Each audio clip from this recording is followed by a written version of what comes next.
Well, it's been a while, hasn't it? Christmas break, working on 2-dash.com, working on lots of things. But guess what? Demo Man returns with Time Viking! Exclamation point. And Space Raptor! Prepare for epic awesomeness. In the vein of, well, I made a game with zombies in it.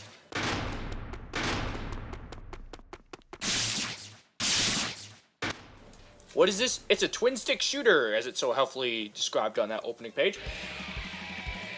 And it features a very, very, very eclectic style of gameplay. As you can clearly see, it also comes with its own custom soundtrack this time. Not stock music like every other indie game on this platform. Time Viking, Time Viking. This is a kind of track that is very, very ironic to like, but I love it.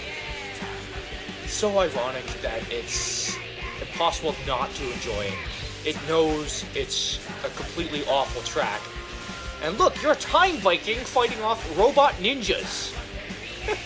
How ridiculous can you get in a game? I mean, seriously. Though I must warn you, if you have epilepsy, you're probably not going to have the funnest time with this game. But hey, not everyone can play every game. I mean, I can't even play sports games because I just suck at sports, and there's no reason to think I won't suck at sports games either. But hey, here we are, fighting glowing Deadpool 8-bit faces, robot ninjas, while slowly building a tower out of their wreckage. Words fail me in describing this, my friends. Words fail me. And I just died. Wow. Now, I made a game with zombies in it. Was a twin-stick shooter that had a lot of success. As of this date, it is still the highest rated game per user score on the Xbox Live Indie Arcade.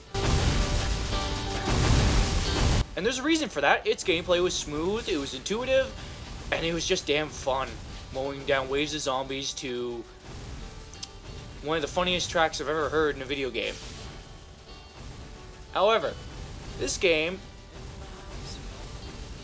it has a very, very good music track. In fact, the music track may equal the one I made a game with zombies in it. But you have to realize, this game is a bit more hectic.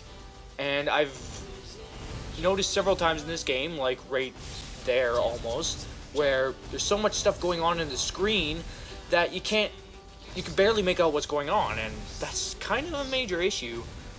And the flashing lights and stuff, it just disorientates the player much more than it needs to. I understand what they're going for. They're going for a flashy spectacle. I would call this almost a spectacle shooter because these enemies present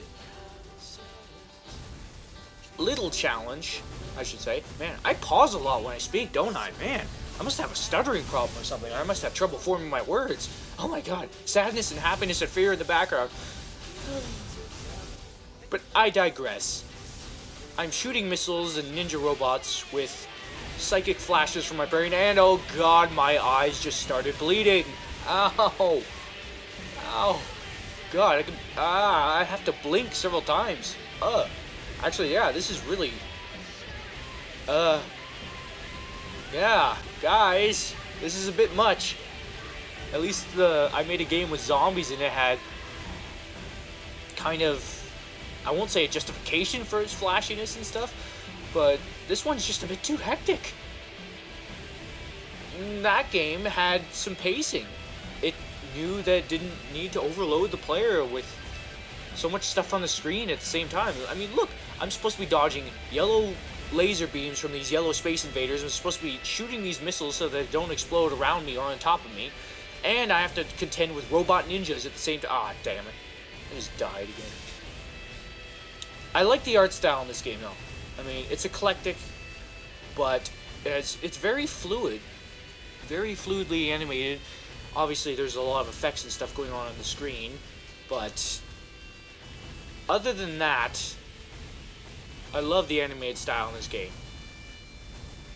It's very, very unique, and a lot of people appreciate this sort of art style. And I do too. Giant whistle in the background.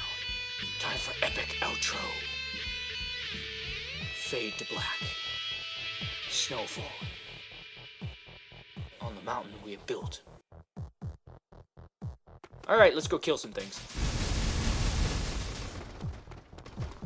Shield! You know, this is supposed to be a co-op game too, so I can't imagine how hectic this game gets with another player in there. Oh, man. I don't even think the chaos would be manageable. This would just be... I won't say unplayable, but I'm just going to say this. My eyes are hurting just playing this. It's actually making my eyes a bit uncomfortable. Which is a shame, because the gameplay is solid. I mean, it's got a lot of power-ups, random as they are. It's the smoothest aiming I've encountered in a twin-stick shooter like this. There's always a clear indication of where you're shooting, what you're about to hit. And the enemies, well... as you can see right there, it's either go big or go home. You shoot them or you don't.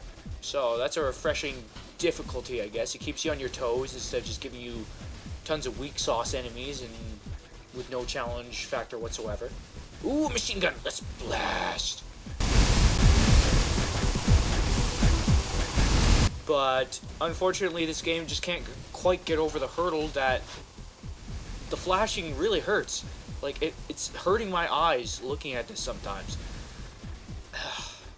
I hate to bring a good game down because of something that may not affect everybody, but I know for a fact if you have epilepsy, you probably didn't even make it past the first 2 minutes of this video. Ugh. Such a shame. Oh, and here we go again. If you can stand this spectacle on the screen, if you can somehow maintain your focus without losing control and dying from Space Invader lasers, then this is a fun time. I would highly recommend it, actually. This is the type of game that you won't see released by a major indie company. This is on the Xbox Live Indie Arcade. And only on the Xbox Live Indie Arcade. And you know what? That's special.